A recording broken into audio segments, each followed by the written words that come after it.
Hey, welcome back to another episode of TSP. Today, Chaps and I are sitting here with Jesse. But before we get started, I got a few things to say. Hopefully, you calm down a little bit there, Chaps. You're a little fired up before this shit started.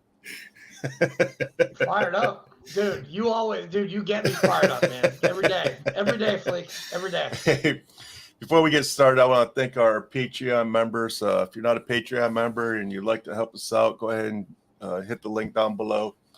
We want to thank everybody for supporting us because all the money that gets generated here goes to help support our nonprofit where we send veterans and first responders to sporting events. What do we do? Wait, hold on. What do we do? You send veterans to sporting events? That's right, man. You alone? I said we, you jackass. No, not me. No, this was your idea, dude. I'm just making it clear that it was your idea to do it. Oh yeah, so I'm going to get into that here in a second. Okay, good. So I have two podcasts. I do a bunch of things, and the money that I generate, I purchased season tickets for the Detroit Lions. Even though I'm in Tennessee, but I felt like I wanted to bless my hometown first. But and he still follows the Detroit Lions. Always will, man. I got my Honolulu blue and silver room that I'm in right now. Nice. And shit, what else do we do? We do all kinds of stuff. So we do a lot of stuff. You do a lot of stuff. Working on Predators tickets. I'm not so keen on the Titans tickets yet, but when they move into their new home, probably then maybe some soccer tickets. We'll see. But my latest project here, it's on the shelves at Amazon, from Sailor to Backyard Cook. This is not your ordinary cookbook, although there's some great recipes in here. There's 93 pages of awesome recipes in here. Most of them are outdoor recipes, but you could totally convert them into cooking in the oven on your stovetop. Look at that cute little guy right there with his grandmother. Yeah, your little sailor whites. That's pretty, man. So this is not your grandma's cookbook here, even though my grandma's on it. So what I did was I combined my two favorite things, cooking and veterans. So in this cookbook, you're going to find 93 pages of recipes. And also throughout here scattered is 2 years worth of quotes from our guests. Well, almost 2 years. July 4th would be 2 years that we've been doing this. Yum. So July when you 4th, open this 2 years? Really? The first pages are fat ass pork chops and tomahawk steaks. So if you read the tomahawk steak recipe right here down at the bottom, it says, I'm gonna say this quote, Chaps, and you tell me if you remember who it was. All right, come on, go bring it. God takes care of fools, drunks, and sailors. I want to say Chief Freeman said that, or Ortiz said that. Nope, neither. Damn it! He was an officer. Oh shit! Wait. Shit, we haven't had a lot of officers on this thing. He's a lieutenant. Lieutenant commander. He's a lieutenant. Lieutenant. Shit. Damn, you got me, man. I'm stumped. Who is it? Wiz Buckley. Ah, shit. Damn, I forgot Wiz said that. That was so. On the next page, on fat ass pork chops. Here's another quote. This guy is like one of my heroes. I just met him for the first time at the VFW state convention a year ago, maybe 2 years ago. This quote is, I love the relationship that I had with the men that I served with because we all knew we'd take care of each other. We were truly brothers, and it doesn't matter what branch of service you're in. It doesn't matter which conflict you're in. The feeling is the same for all of us. And it's Al Liphart, right? That is definitely 100% Al Liphart. He was the Vietnam veteran, and he was on our Purple Heart show. And guess what? He's going to be in town Thursday, Friday, and Saturday at the Embassy Suites in Murfreesboro. Yes. You might want to. Well, I hope you're going to be there because I'm going to try to be there. I don't know yet, but the awards are Friday at 9:00, and then we have our business meeting on Saturday. But yeah, definitely. Yeah. I'm going to try to go Saturday morning. But Okay. the proceeds of this book is going to help me get out the nonprofit also. So I have some pretty good ideas coming Oh, up. babe, you okay? Hi, Katrina. Sorry. Hey, hi. Fleek says hi. There, come say hi. Everybody, hi to this is my Jesse. wife, Katrina. Baron, get out of here. Hey, you never know what's going to happen on TSP, man. You never know who's going to drop by. That's the first time she's ever come into this room. Usually she's telling me to shut the fuck up because I'm too fucking loud. Excuse me. Yeah, so that's how we support the nonprofit, through podcasts, through books, all kinds of stuff, and fundraisers. And you do a damn good job of it, sir. Thank you, buddy. Fundraisers. Chaps hooked me up with the particular. I'm not going to mention any names, but they hooked me up with this potential fundraiser. And this guy has this barbecue restaurant. Yep. And so it was potentially going to be pretty big. And then another local veteran jumped on and kind of cock-blocked us and put his name on it. And I blew up on the guy. I just told him what a fucking loser he is. You said I blew up today. I was like, you guys had to go to your like separate corners and shit. I was like, damn. And I didn't do that. Another officer did that. Yeah. But that's not cool, man. Like when you have an idea, like I even said, I was like, hey man, you might want to go talk to Fleek. He does the whole veteran ticket thing, but you know what? Whatever. We're not going to mention names. Yeah. He jumped on it and tried to run with it. And I was like, man, that's not fucking cool. I told him in front of everybody, man, you're a fucking fraud, dude. Dude, hey, listen, we have a new place. We're going to start meeting there in August. We're going to be able to have fundraisers whenever the fuck we want. For you, for Jesse, for Brad Stinson, for Jason Steer, for whoever wants to do a fundraiser. Yeah. Just let us know. Give us a couple months in advance and we'll do a fundraiser. Yeah. So that's what we're here for, man. We're here to get the word out, do fundraising. And our main goal is mental health. The reason why we do all this and everything is all coming together is because we're sick and tired of veterans committing suicide. So this is our little way of getting this word out. And we got to we have to stop veteran suicide, man. It's way out of hand. Dude, I was rummaging through these boxes in here, and I haven't actually really looked at my DD-214 in like, I don't know, 7 years.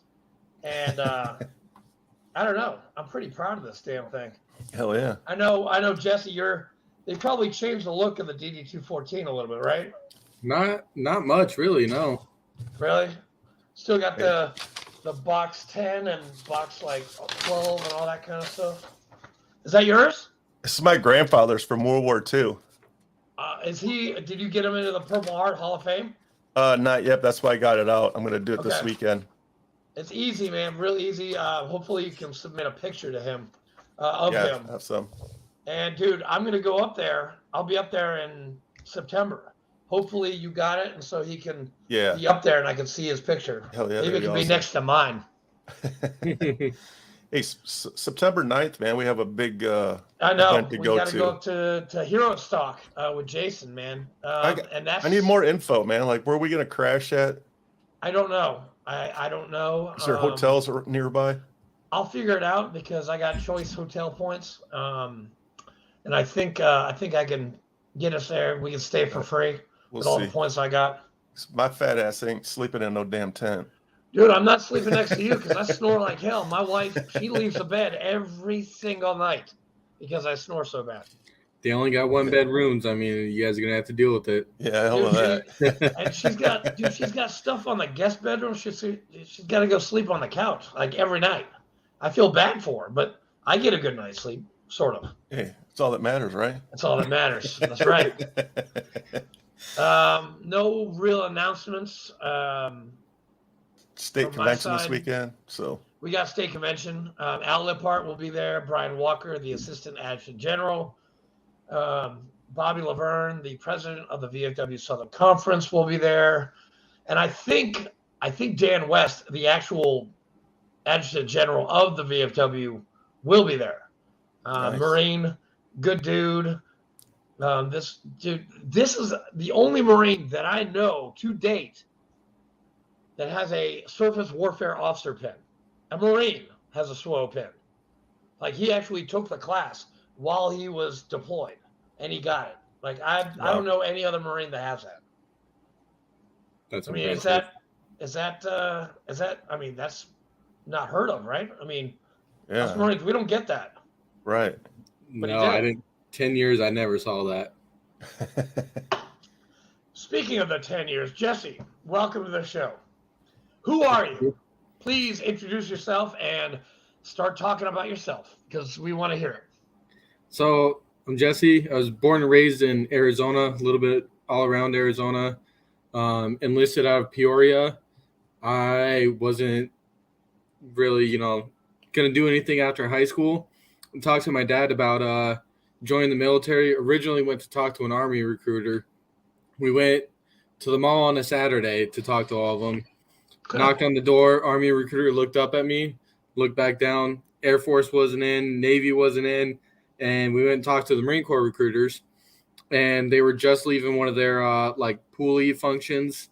And he was telling us about how, his kid was sick at home. He had to rush to get home, but he still sat there and talked to us for over an hour and answering all of our questions about it and stuff like that. So I was like, I mean, this is the only branch that was going to give me the time of day, really. But why would I choose anyone else? So went in. I signed all the paperwork with my parents. I was 17 years old, turned 18 in boot camp. And it was actually the day after they were allowed to start ITing us. I will never forget that. I was just getting slayed all day. It was miserable. Nice. Awesome. But those characters. Yeah, those characters. Yep. So yeah, and before I went into, I think it's because of stuff like that. Went in really had no confidence in myself. I was just I don't know, like one of the nerdy kids in high school, and Jordan came out, and now I'm outspoken. I'm loud. I can make friends with anybody. I'm the guy that will be sitting on an airplane, gets invited to the wedding of the people sitting next to me. I make friends anywhere I go. So yeah, flash forward, joined.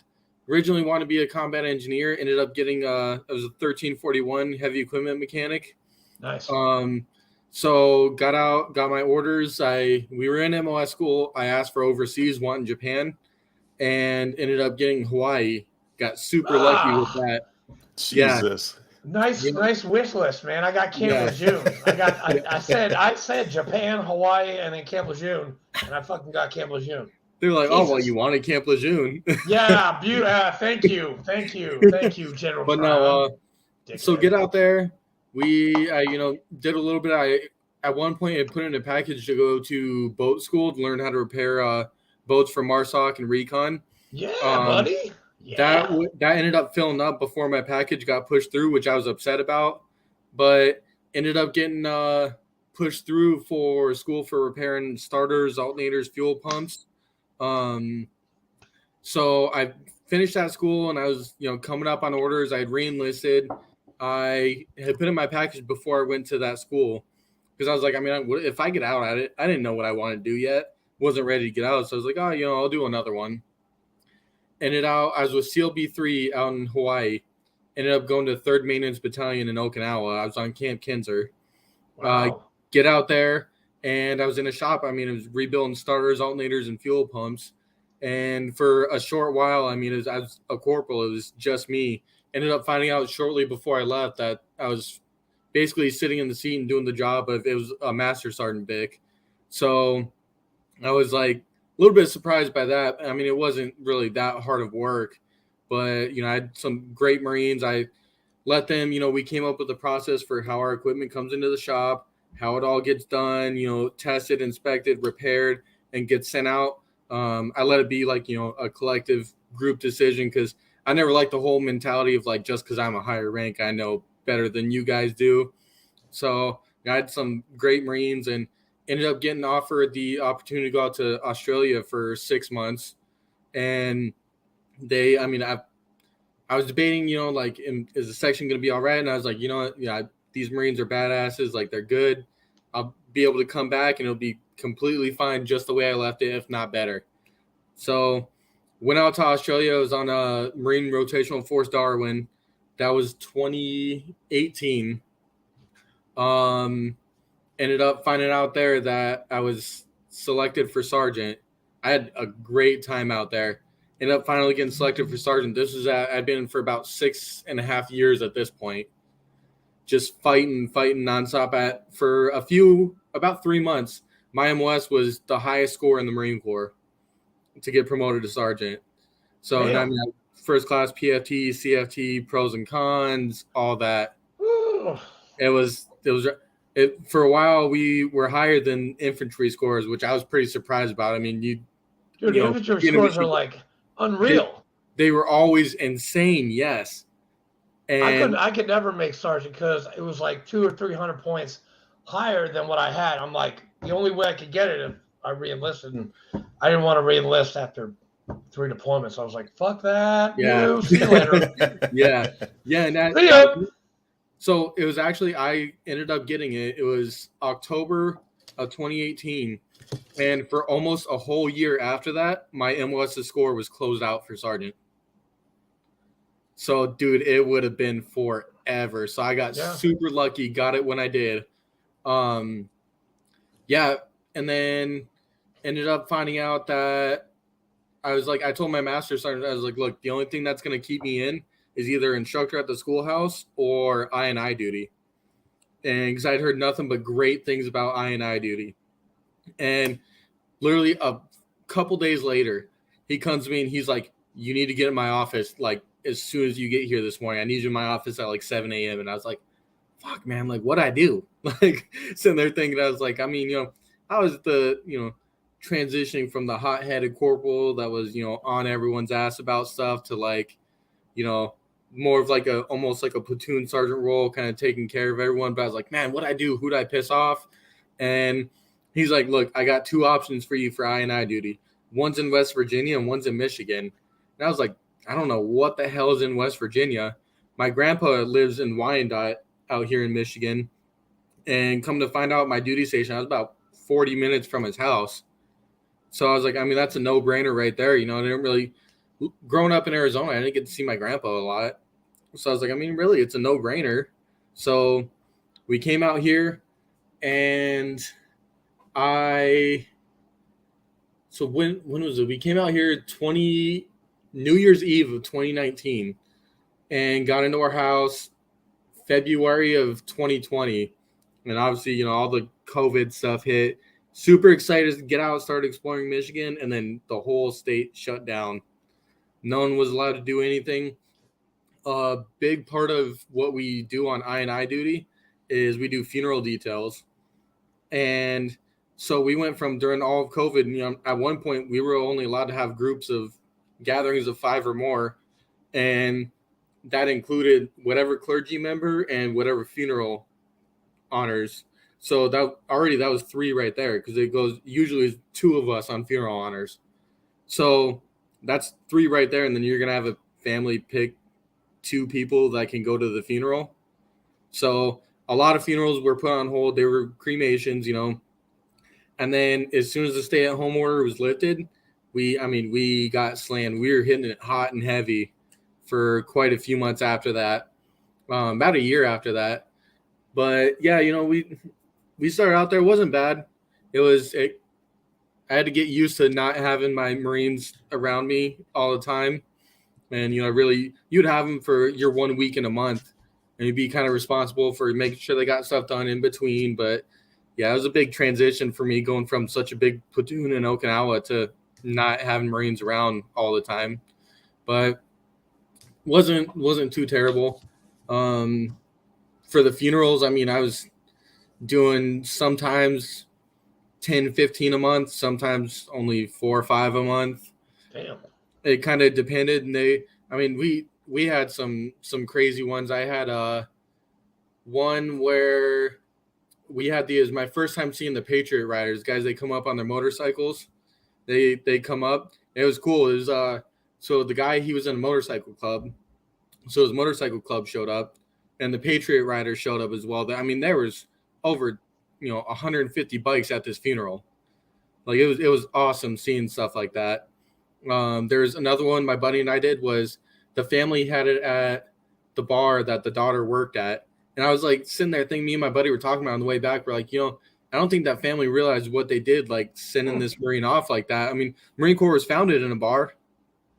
And then they send this man off in a bar. They send this Marine off in a bar. Like, I mean, I'm sure they did it just because she worked there, but it's like you could not have sent this Marine off in a better freaking way. Dude, so, Mattis found his wife in a bar. Yeah. Got married in Vegas. Yeah. I mean, it's like, how Marine can you be? Seriously. Mm-hmm. Yeah. That's pretty cool, man. That's pretty cool. Yeah. So, I mean, it wasn't all bad. I still think about it. The 10 years went by super quick, but also weirdly enough, feels like it was such a long time. Yeah. Fast forward to me getting out. The one reason I really wanted I&I duty, I was starting to lean more towards like I was wanting to get out, but didn't know what I wanted to do. I was thinking about going into welding. And then I decided to take I&I duty because I was like, I mean, it's a perfect networking opportunity. So ended up talking to my reservists. One of them was with the Operating Engineers Union out here in Michigan, Local 324. And he's telling me, he's a crane operator. He's, it's awesome what he's doing, showing me pictures, videos. And coming from working heavy equipment, I was like, I didn't really want to be a mechanic. So I was like, I mean, I still get to be around heavy equipment. So I went and put in my application, did my evaluation, and come to find out that I get a letter and they're like, hey, come out and do your evaluation out here. And did it. 10 days later, they called me for a job. I was still on active duty.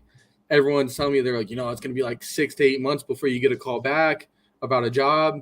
So I was like, okay, perfect. That'll be about when I get out of the Marine Corps, So I get the call back about 10 days later. And I was like, look, I'm still on active duty. And every few months they were getting calls, and they were like, eventually got to the point like, hey, just let us know as soon as you get out and we'll get you a job. So I get a job. I was working with a paving company. We just stayed out in Michigan. I mean, there's jobs all over here. So we just stayed in Michigan. I was working with a paving company. I was like, you know what? I'll just take this, get my foot in the door, and at least, I'll be with the union, start earning my benefits, stuff like that. And then I can switch over to the cranes later. So I called them, told them I wanted to switch to being cranes. And then they're like, all right, yeah, we'll see what we can find you. About 2 weeks later, they call me and they're like, hey, we got this job for you. You're going to be working out at the bridge. And I just wasn't thinking about, what bridge they were talking about, and show up for evaluation. Completely forgot that, Michigan and Canada are building this new bridge out to Windsor, the Gordie Howe International Bridge. Gordie Howe, number 9, baby. Yep. I show up and I'm like, oh, this is the bridge. Like, completely forgot that it was being built, So it was cool. I show up. My foreman had called me a few days before. He's like, man, what's up with the 623 phone number? And told him, I'm from Arizona. I'm out here because I was in the Marine Corps. And then I get out to the job, and he's like, all right, yeah, you're going to be the oiler for this guy, which is, just the apprentice for the crane. You're going to be the oiler for this guy. Go talk to him. He's over there. Go talk to him. Find out he was an 0331 back in the 80s. Yep. So nice. Get out there. And I mean, it was cool. We automatically had that bond of us being Marines. Yeah. He's been in the union, working with and around cranes for over 30 years. So dude's been doing it longer than I've been alive. So, I mean, I've learned so much stuff from not just him, but all the other operators we have out there. I mean, they all have so much experience, worked on a bunch of awesome jobs. So been going around kind of all the different cranes, trying to figure out, learn about them. Now I'm apprenticing for the operator our crane is like on the bridge, building the next sections out over the water, which is super cool. It's like real technical up there. You really got to pay attention to the angle you got your boom at and stuff like that. I mean, it's a lot of fun. It's real cool. I got to climb up into the tower crane that we had out there. It was about 730 foot off the ground to the cab. Shit. Yeah, I got to climb up there. That was cool. We got a platform that goes about halfway. So I really only had to climb about half that, but yeah, I got to go into the cab. Operator let me sit in the seat, swing it around a little bit, and it was real cool out there. So I think I'll definitely be going for my certification for that. Wow. But Where's this bridge at? it's in Detroit. It's so there's, I mean, you grew up around here, the Ambassador's Bridge, Yeah. maybe a mile south of that. Oh, okay. So it's pretty much right next to it. It's right down the street from a couple blocks from where the old like Boblo Isle building is. Yep, right there. Right on. So yeah, it's super cool. I mean, I definitely got blessed with being on this project and getting this job. Jesse, did you ever go to Windsor when you were on I&I duty across the border? No, I didn't. A couple of our actually from the infantry unit on base, they had a funeral over there. Okay. I never got to go over there. I'll be going over there once the bridge is done. Well, I mentioned that because I had two guys, one from Warren and one from Adrian, Michigan, and they were at Camp Lejeune. And anytime we had a 96, they would be up. You know, they were 18, so they would go over across the bridge, to Windsor, drink, get fucked up, and then come back. And that was their thing. Yeah. And then they would be back. Problem is getting back though. yeah. Always late. They were always late. Every single time we had a 96, they were always late. And that did not like my platoon sergeant did not like that at all. Nope. That's cool, man. Dude, that's very interesting what you do, man. We had a trucker on here, a Marine, Robert Hendricks, but you're like the second, like, really blue collar, like hands in oil, like doing shit like that. Like that we haven't had that. We haven't had that many not really, no. like that. Yeah, I got towards the end of my time in, it was way more focused on like office type work. And I mean, it was nice because it was real repetitive. You kind of got in your rhythm, but I just got to the point, man, I hated sitting there staring at a computer all day, man. I hated it. And I was like, dude, I don't know if I can do something like this. I mean, growing up, my dad had done construction since he was probably about 13 with his dad, so my dad, growing up, he's owned his own construction companies and stuff like that. Kind of helped him out here and there, learned a little bit from him. And I was like, man, I got to do something hands-on like him. So now he's a firefighter and a paramedic out in Arizona. And at first I considered doing that, but I mean, I don't know. I got to the point like learning more and spending more time around heavy equipment. I was like, man, I love this. All this stuff is so cool. Like, and now, I mean, every once in a while I'll get to jump on like some dirt equipment or jump in a truck. And I'm like, man, there's stuff like I got a 6-year-old son now. Like when he's always like, he sees excavators and bulldozers. He thinks it's so cool. And now I'll point out all these cranes when we're driving around and he thinks it's so cool. I'm like, this is stuff like little boys want to do, little kids want to do when they grow up, like, I get to sit here. I've gotten to, make a few picks in the cranes. Like I get to, operate them a little bit here and there. And what the operator's teaching me and stuff like that. I'm like, this is like the stuff I always wanted to do as a little kid. And now I'm out here doing it, That's cool. What's it like in the wintertime out there over the river? Even this will be the first winter with us actually going out over the water. Yeah. But I mean, even days like today, it's supposed to be like 85 degrees, and with the wind blowing from the river, it felt like it was about 70. And I'm like, man, like I can only imagine what it's going to be on the way. It's bad enough when we're right there next to it, but this winter being actually over it, and by that point, I mean, we're going to be a decent ways out there. So I'm like, dude, it's going to be out there in the middle. Yeah. What kind of your Gore-Tex? What kind of PPE do they have you because you're over the river? So we have they got a rescue boat. We got a couple of the operating engineers are down there in the rescue boat. And then other than that, there's a life vest or a big box of life vests up on the road deck with us. We have all the iron workers when they're out over the water setting iron and, putting their bolts in. they're all tied off to lifelines over, or when they're on the edge. Other than that, I mean, we got railings all along the side. They're definitely not taking any risks, not taking any chances. So, which is great. I mean, at the end of the day, we all want this bridge to get done, but more than that, everybody wants to just go home at the end of the day. Right. So, I bet the pay's pretty good. yeah, I am very. You don't have to say it, but I bet the pay is fucking really good. Yeah, it's pretty good. Definitely helps out with supporting and raising a family. I can't complain at all. How long you married? You said you had a kid. So I met my wife in Hawaii. Ended up getting married about 6 months before I PCS'd. She was with me the whole time in Okinawa, and wow. I mean, obviously we're still together. We got a 6-year-old. He was born in Okinawa, so that's fun. Whenever we got him enrolled in school and trying to show everybody his birth certificate and stuff like that, that's always fun. Is he an American citizen? Yeah, he's born in a naval hospital. He's an American citizen, but his birth certificate still says which city he was born in and stuff like that. I mean, it'll be cool to show him one day when he understands. But so we got him, he's 6, and then we got she's almost 1.5 now, year-old daughter that's born out here in Michigan. So another cool thing about the family, I mean, all 4 of us, thank you. All 4 of us born in different areas. It's kind of cool. Where's your wife from? Hawaii. She's born and raised in Hawaii. So how do you go from, how did she take it going from Hawaii to Michigan?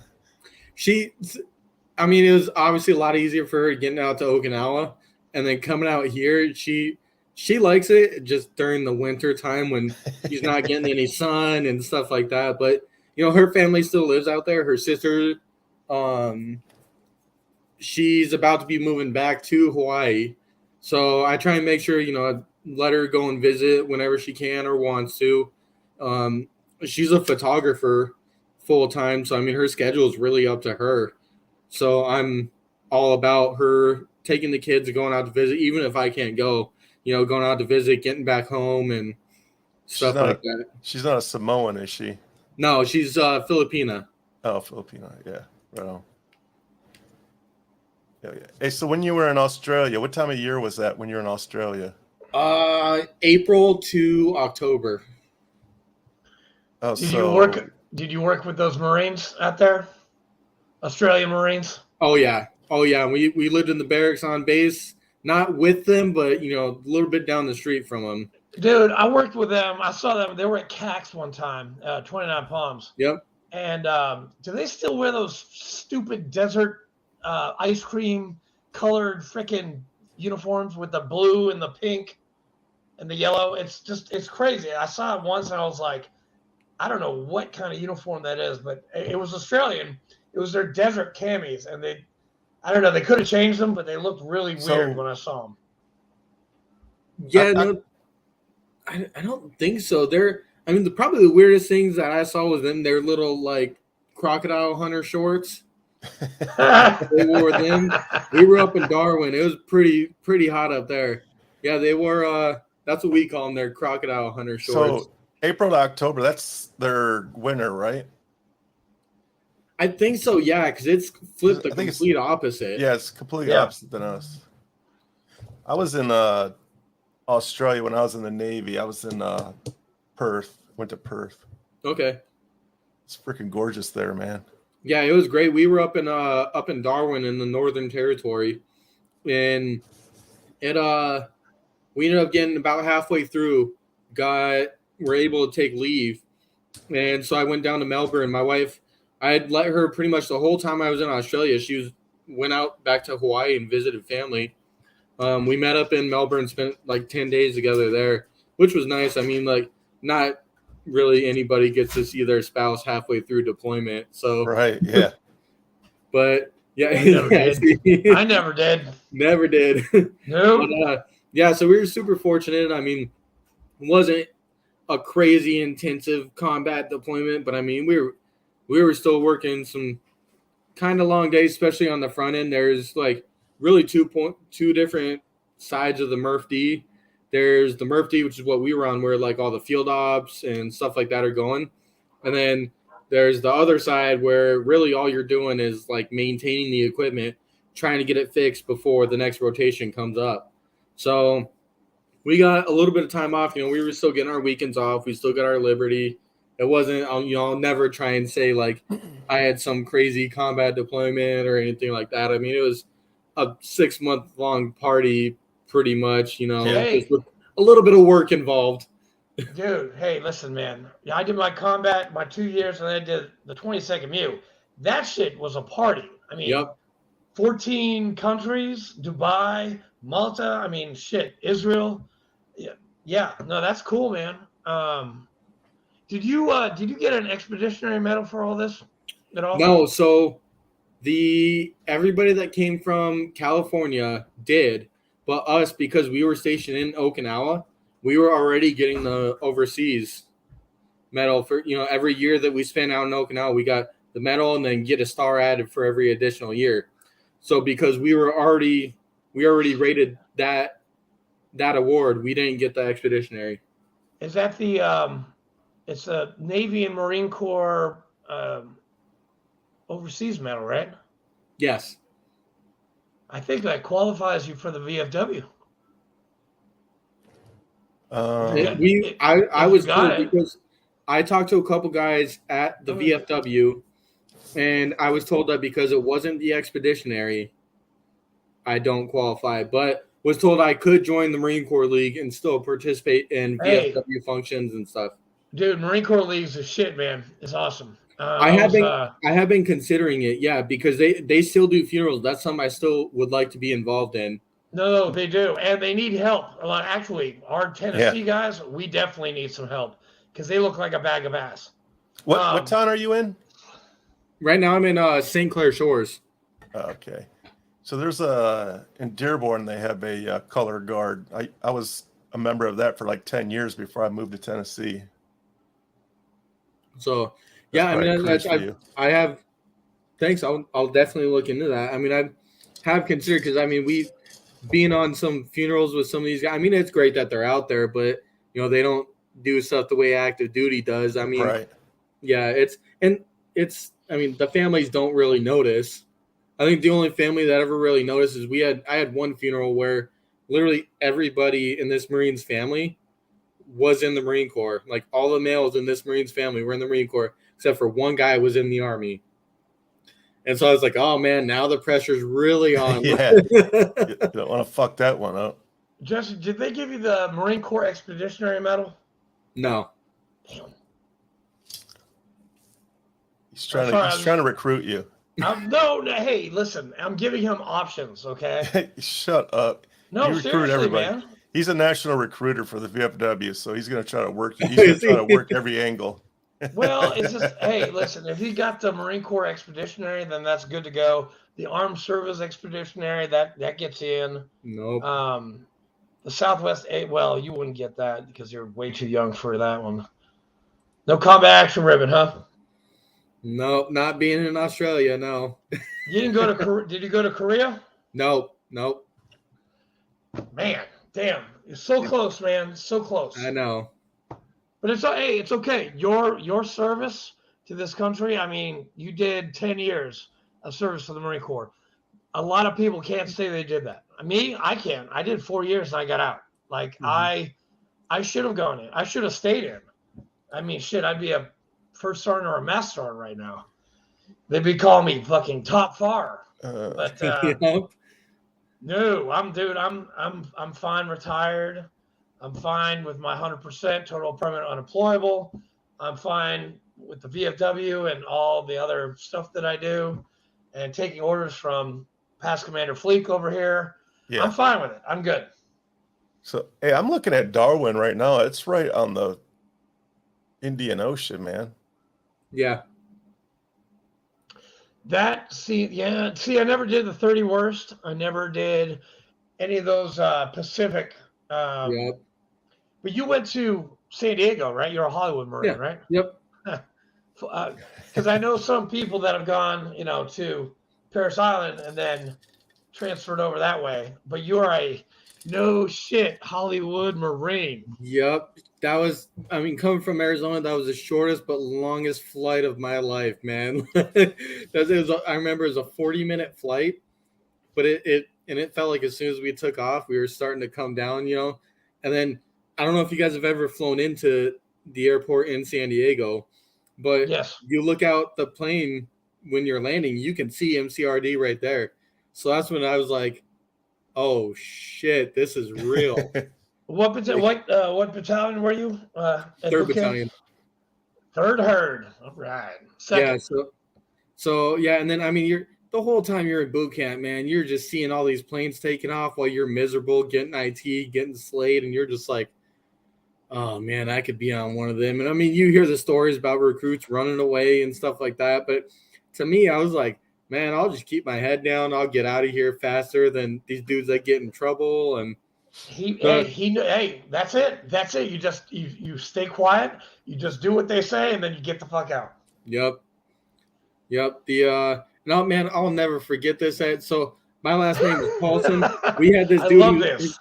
His last name was Persing, and our drill instructors always got us mixed up because of the last names. So every time he messed up and the drill instructor would hear his name, I would get messed up for it. And I was like I tried one time to say oh, that's not me. And I got told oh, well, you know better than me. And then, game over. Yeah, and then you're going to get slayed too. Done. The rest of the time I was done. I was like, man, I'm just going to keep my head down and just stay quiet.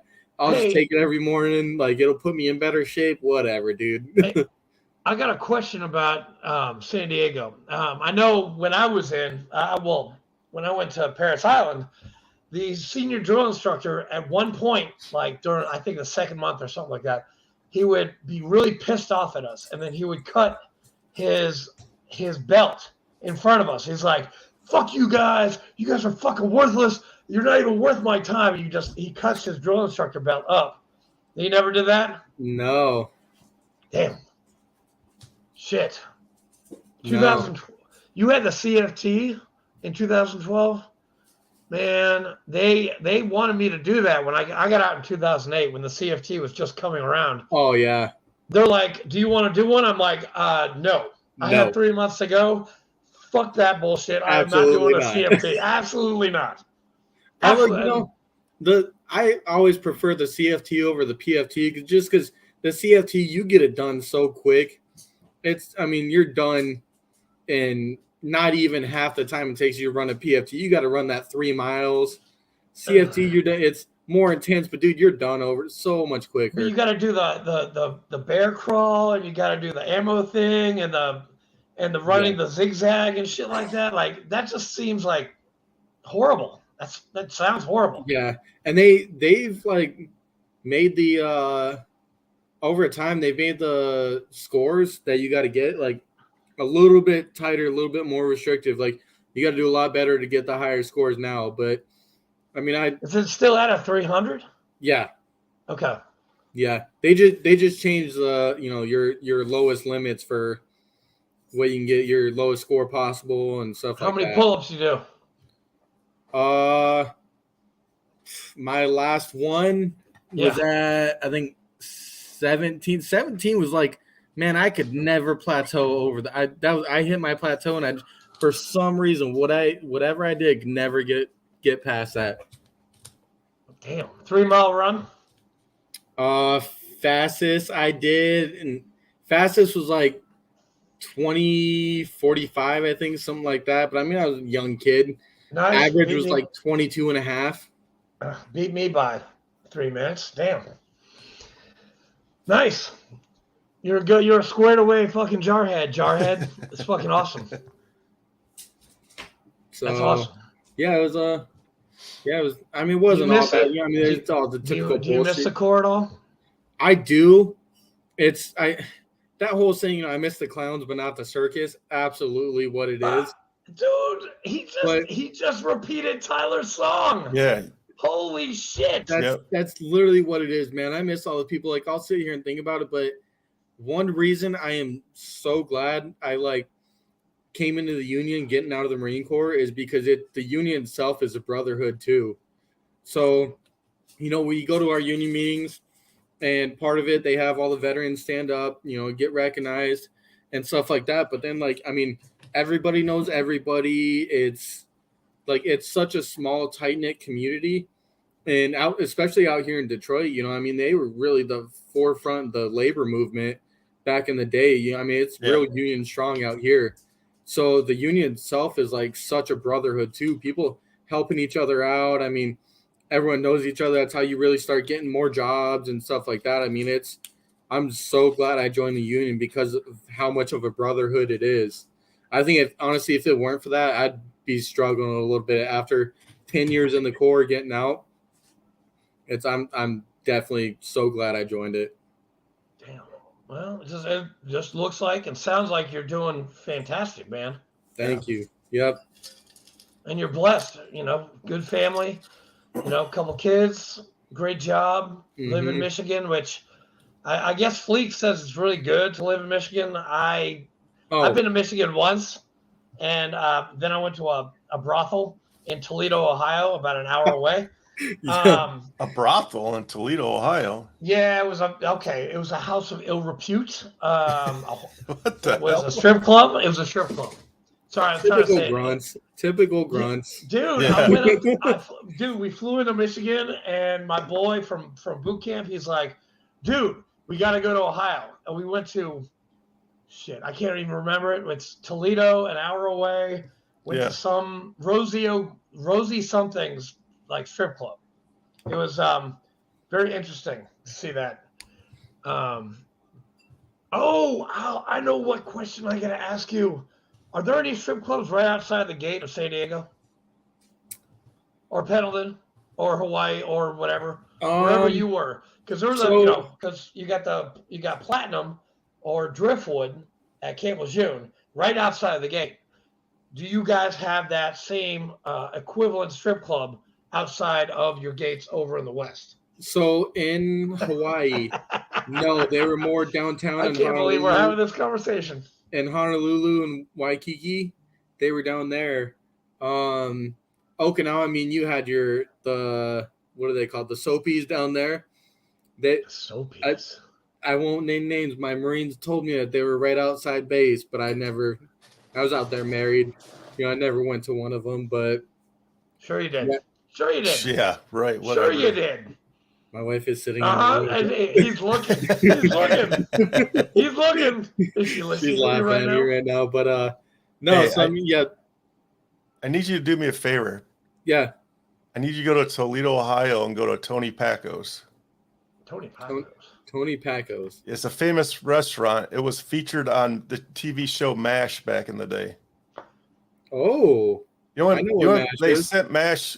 They sent a bunch of ribs and Hawkeye and those guys grilled out. That was all Tony Paco's stuff. It's super famous now. Dude, you are Fleek, you have the most interesting things.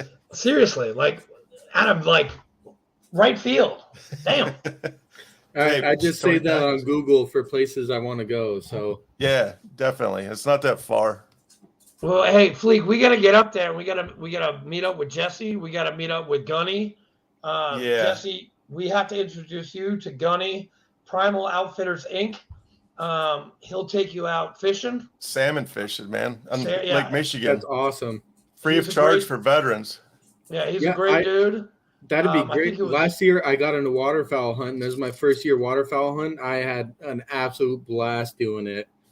So you guys come out here during waterfowl season, me and my buddies, we got all the decoys, we got the guns, everything. Definitely. And the 92 for the 22, that's coming up. I just got an email about that too.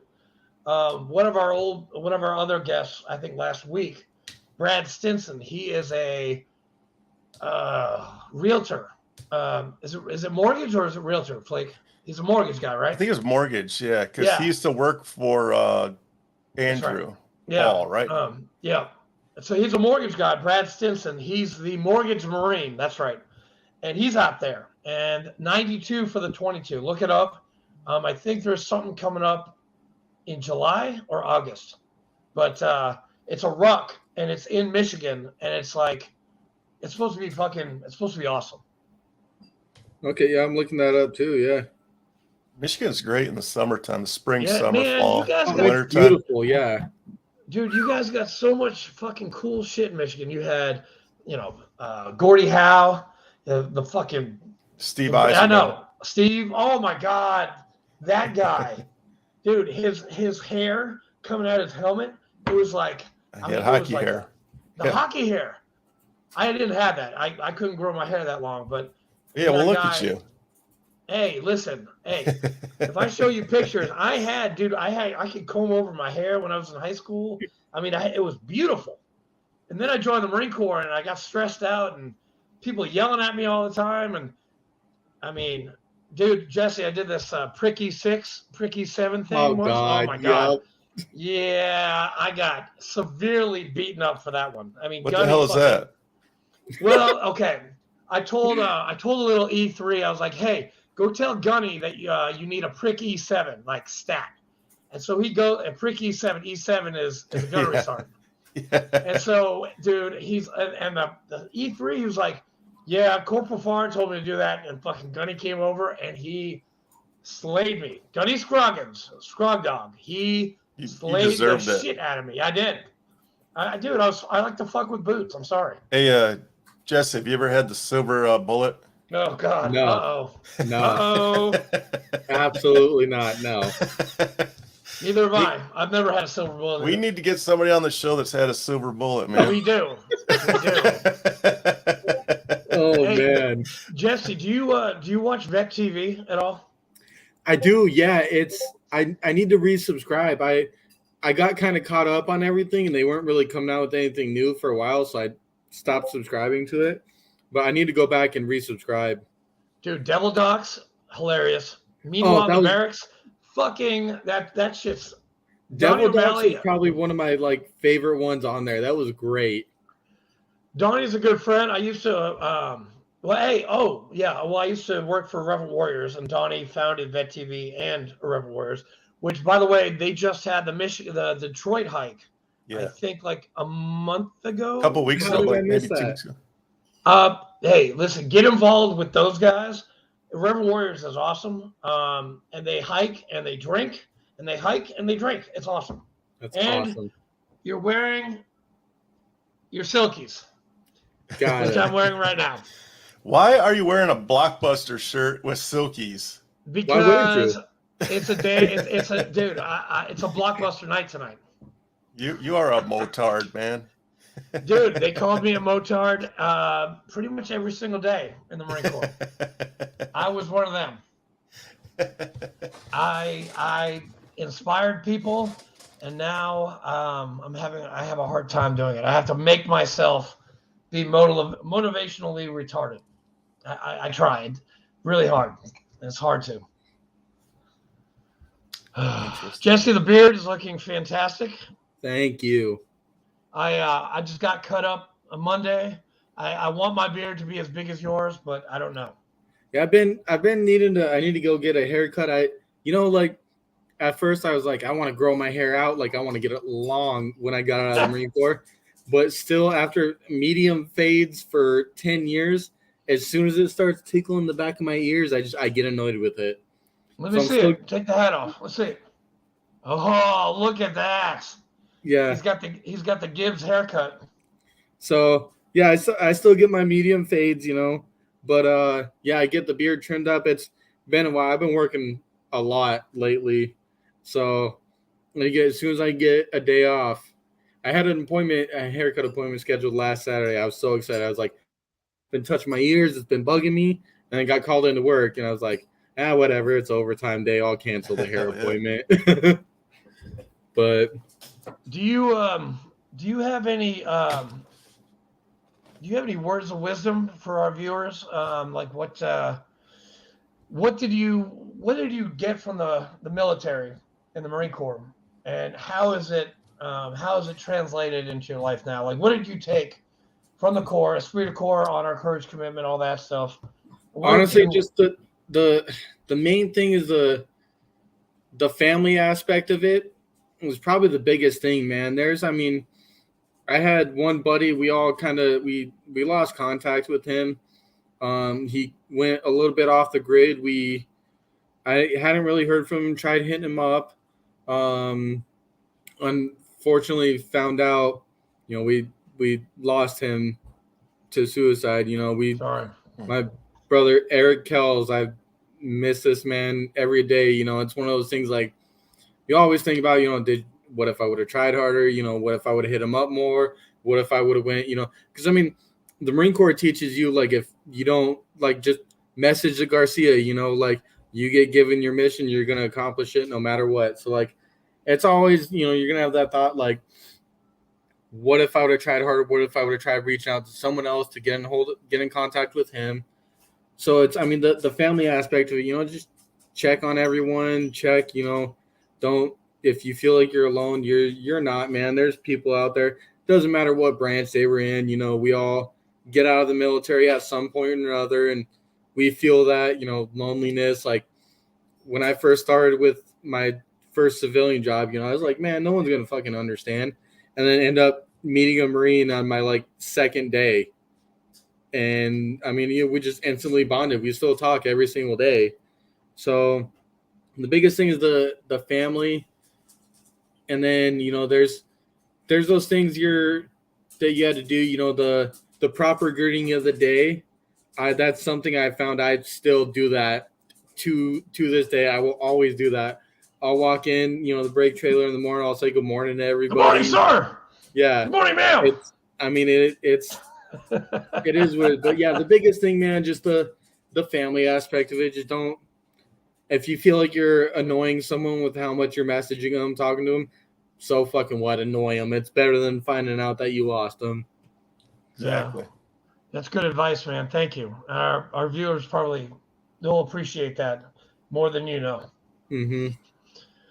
Fleek, you got any saved rounds for Mr. Jesse? No, man, I'm good, man. It's getting It's 1 58 hour. minutes. That's not bad, man. Not bad. Jesse, you had a great story. You're doing awesome. We're gonna come up and see you.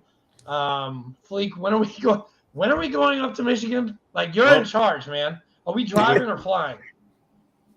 I don't know. We have season tickets to the Detroit Lions though, so I'm sure we'll be up there sometime in September, October, November.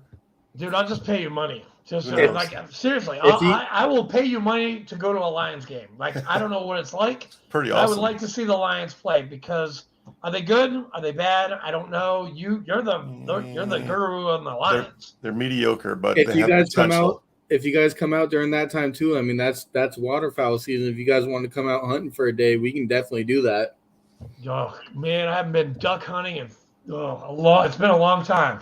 And that'd be awesome. All the guys I go with are all Marines too, or there's a Michigan like veterans hunting page out here. So it's go out with a couple other veterans. It'd be a great time. That's more chance for you guys to connect with some of them than to connect with you guys. I can't go out in the woods with a bunch of Marines, man. I'll get ass raped or something. Dude, you're not gonna get shot. I swear. I'm gonna get ass raped. No, no, you're not going out with a bunch of Navy guys. You're safe.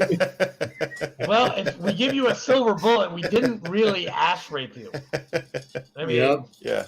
A spade's a spade, right? It's true. Just kidding. Jesse, thank you so much, man. Fleek, do you have any parting words? No, man, we're good. So thanks for jumping on. In the next week or two, I'll shoot you a message when your episode goes live. Probably be. I don't remember if we have anybody. Right? It's every Sunday, so I don't remember if we have any. Do we already have somebody? No, we did. Brad, so he's going to be the next one, right? I think so. Or do we have? I got to check the schedule. I think you'll be this coming Sunday. Next Sunday or this Sunday? Sorry. Yeah. Cool. So. Jesse, I'll just hold on a second. While we say goodbye, so it uploads and stuff. Yeah. Just hold on for a second. Thanks a lot for everybody for tuning in. See you guys